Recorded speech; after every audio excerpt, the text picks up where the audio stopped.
La formación de la clase obrera en Inglaterra, de Edward Parmen Thompson. Empezar diciendo que su padre era crítico del imperialismo británico. Thompson también tenía entonces una tendencia a la izquierda. Apoyando a la resistencia antifascista en Bulgaria, su hermano fue ejecutado.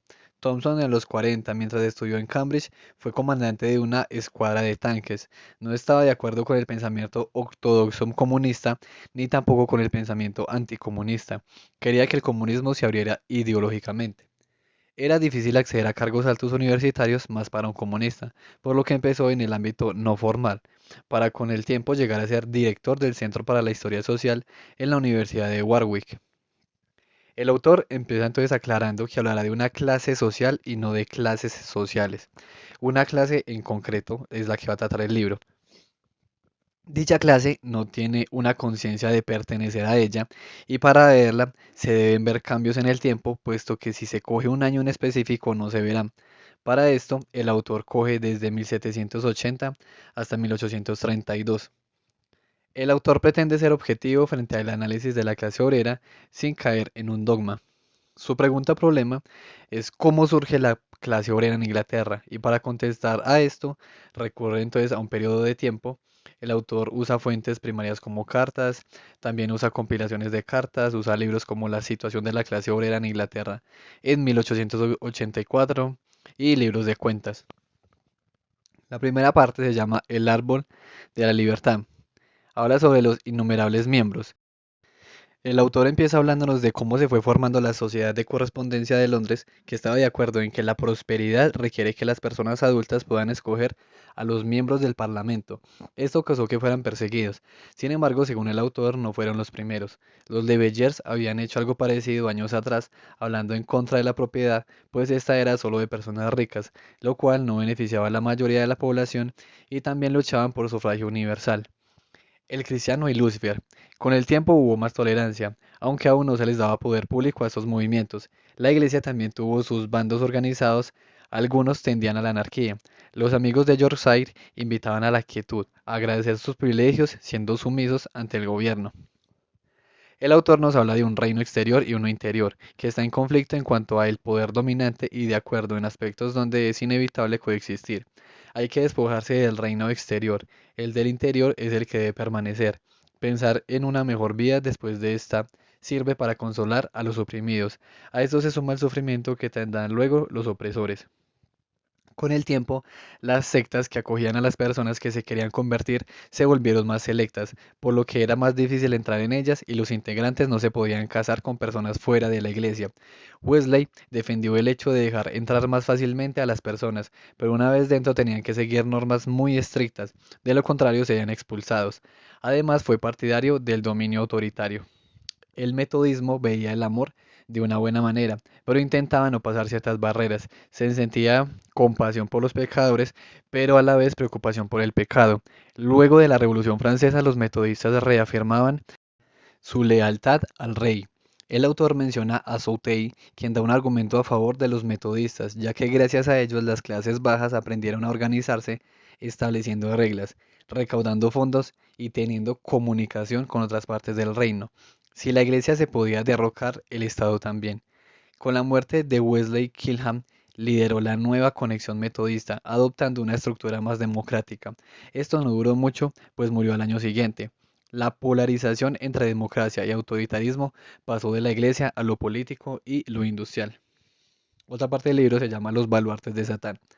Son las rameras, tabernos y ladrones.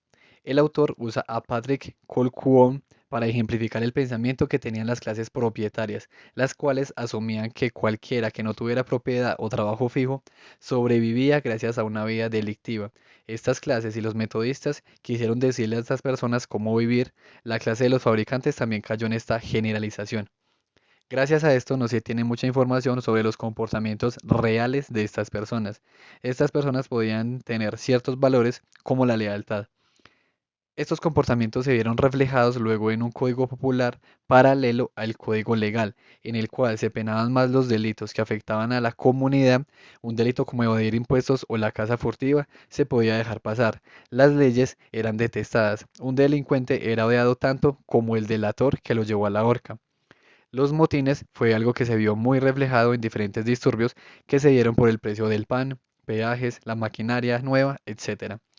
Thompson cita a Roudé para mostrar que la palabra motín debe usarse con cuidado, pues cuando hablamos de un movimiento revolucionario organizado es mejor usar multitud revolucionaria, y cuando hablamos de algo más espontáneo podemos hablar de motín, los cuales se solían dar por el alza de los precios y no por los sueldos. También cuando se usaba como instrumento para presionar en el cual no había violencia en muchos casos. Se luchó mucho para mantener la economía moral, pero la economía de mercado fue imponiéndose de a poco. El autor describe muchas revueltas y menciona que el motín contra Priestley fue un punto de partida hacia algo más democrático. El inglés es libre por nacimiento.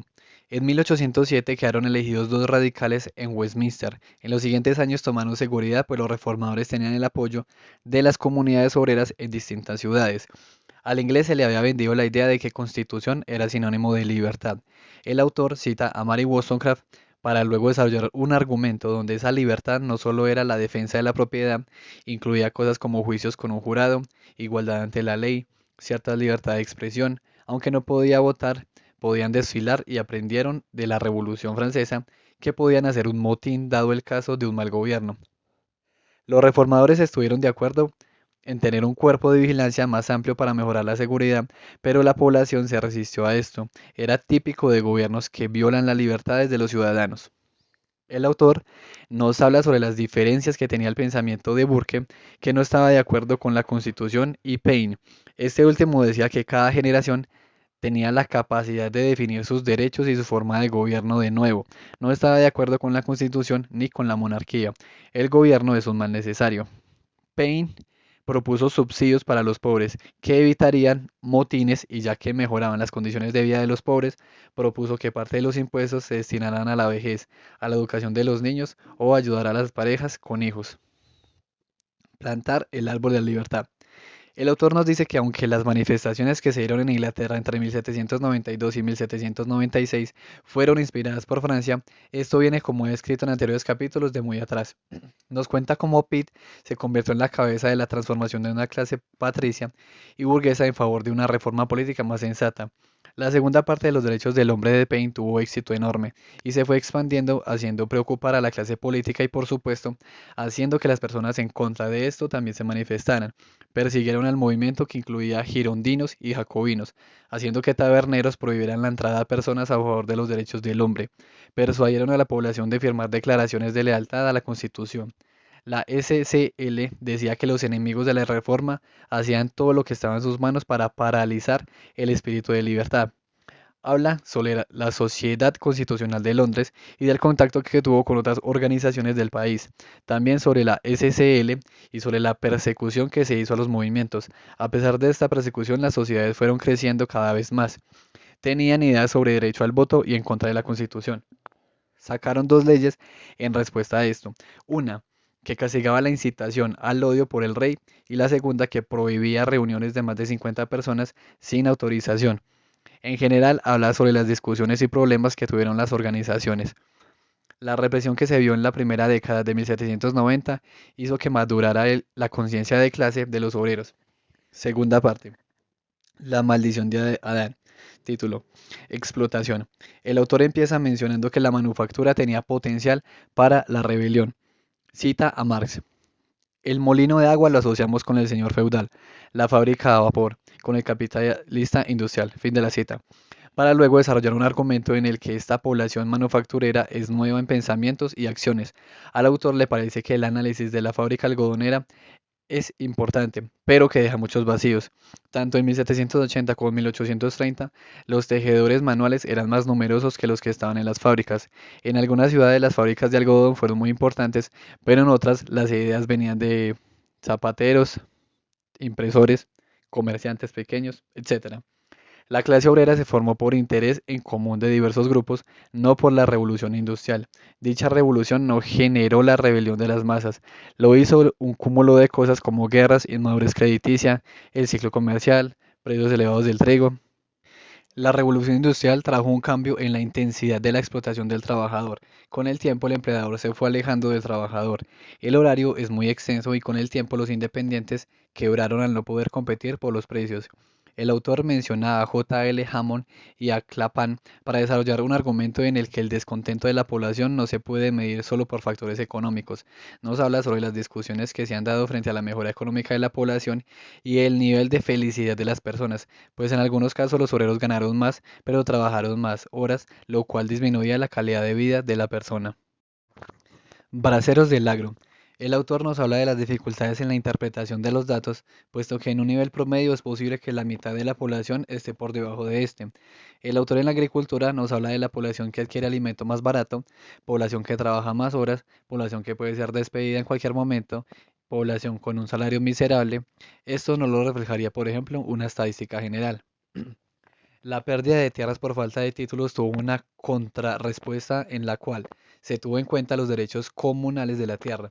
El bracero se vio afectado por esto y por la maquinaria, por lo que con el tiempo estallaron las revueltas donde se destruyó maquinaria, en especial las trilladoras. El autor usa los braceros para mostrar que un promedio puede ignorar algunas realidades. Otra categoría que analiza son los artesanos y otros. El autor vuelve a hablarnos sobre las estadísticas. En los artesanos cabe lo mismo. Las generalidades no reflejan la totalidad de la realidad. El trabajador manual en 1830 aún era la norma frente al trabajador de fábrica. Carpinteros, zapateros, panaderos, etc. En los pueblos los precios solían seguir la tradición y no la oferta y demanda. Se cobraba dependiendo de cuánto tiempo llevara el trabajo y el prestigio. Muchos grupos estaban organizados para cobrar, pero los calceteros no. El autor cita un fragmento de Thomas Legge donde nos da a entender que por esto la profesión estaba mal. El crecimiento demográfico y la incorporación de niños no cualificados es otro factor a tener en cuenta. Los artesanos les interesaba mantener una posición buena frente a su trabajador. Una nueva máquina traía un nuevo oficio y una devaluación de uno anterior. Los obreros cualificados habían gozado de cierto estatus por un tiempo. Personas de otros países los buscaban. Cuando el oficio de los mecánicos se generalizó, esto dio un giro de 180 grados. Un oficio que reemplazaba a otro no solía ser asumido por el que lo perdió, sino por otro. Habla de las riñas que hubo entre trabajadores especializados y los no cualificados que lo hacían ilegalmente y cobraban menos. Habla sobre cómo los pobres se ganaban la vida y del ataque que hubo a los asilos para hacer que las personas prefirieran trabajar que estar allí. Aún así, no hubo mucho éxito, pues de 1838 a 43 el número de personas en asilos se duplicó. Habla sobre los tejedores. El autor empieza refutando la idea de una edad de oro de los tejedores antes de la revolución industrial, ya que la explotación que sufrían antes no era muy diferente a la de las fábricas. Habla sobre los problemas salariales que hubo, pues algunos defendían la idea de que los salarios bajos favorecían la producción. Se veía que los tejedores no necesitaban trabajar todos los días para vivir bien. Hubo una lucha por un salario mínimo. Los salarios bajos trajeron un problema de sobreexplotación a los tejedores que a la vez creaba que los que querían un salario justo podían quedarse sin empleo. Hubo acá también el mismo conflicto de mano de obra calificada y no calificada. Radicalismo tejedor fue protagonista en Lancashire. Habla sobre los distintos factores que llevaron al empobrecimiento de los tejedores, ya que generalmente se achaca todo el avance industrial. En las industrias se pagaba más a las personas adultas, por lo que se evitaba contratar muchos. Cita al profesor Anston, que habla sobre el proceso para cambiar a la fábrica y no está muy de acuerdo, pues esa afirmación va muy de la mano con la conveniencia de las fábricas de tener mano de obra barata. Para el autor, a excepción de la industria del metal, el obrero cualificado fue desplazado. Los tejedores en la fábrica no tenían que hacer muchos gastos que normalmente hacían, lo cual traía beneficios a largo plazo, pero eso no hace que se ignore la tragedia para la generación que sufrió la transición. Niveles de vida y experiencias.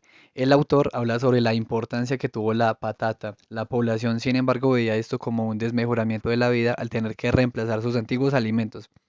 Habla sobre la evolución que fue teniendo la alimentación de la población, era diferente en la ciudad que en el campo. Habla sobre el problema de la vivienda, del acceso al agua y las epidemias, sobre los argumentos que se han dado para explicar el aumento de la población con los cuales no está muy de acuerdo.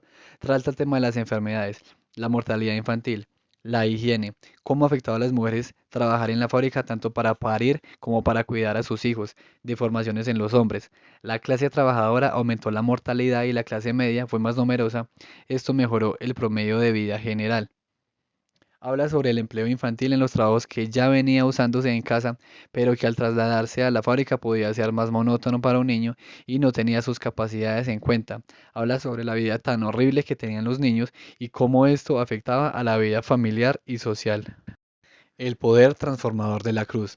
El metodismo avanzó durante las guerras a pesar de que el espíritu revolucionario estaba bajando. Algunos eran reformistas radicales.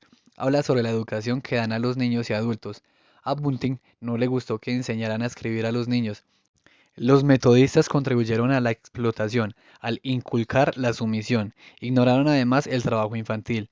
Cita a Weber para desarrollar un argumento en el que el trabajador es ineficaz con bajo salario. Por el contrario, el salario alto también es un problema pues lleva al descanso. Metodistas habían adquirido dinero gracias a la disciplina, por tanto querían que sus trabajadores fueran así también. El trabajador cualificado tendía a ser más difícil de amaestrar, por tanto se prefería mano de obra no calificada y reducir las tareas lo más simple posible.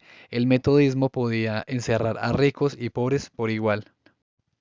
Por un lado, los ricos se enfrentaban más tentaciones, los pobres se enfrentaban menos y el trabajo y la pobreza eran un castigo que Dios había hecho a Adán, por lo que el sufrimiento no estaba mal. Los metodistas adoctrinaron a la población para aceptar su destino de pobres trabajadores a la vez que servían a las clases altas. El autor además habla de los diferentes pensamientos que hubo en ese tiempo. Comunidad. Habla sobre las costumbres de las personas, sus fiestas, sus creencias, sobre la participación que empezó a tener la mujer en las fábricas y cómo empezó a organizar sus grupos, de cómo el metodismo promulgó una vida más disciplinada. Incluso se promovió mediante las leches evitar que las personas se divirtieran. Los grupos que se fueron formando reflejaron esa organización. Sus manifestaciones para mostrar insatisfacción cambiaron. Los obreros fueron abandonando el metodismo para volver al owinismo. El pueblo obrero se volvió más crítico, aunque se hablara de que ya no creían en Dios, en muchos casos perdieron la fe, pero en el dogma de las sectas.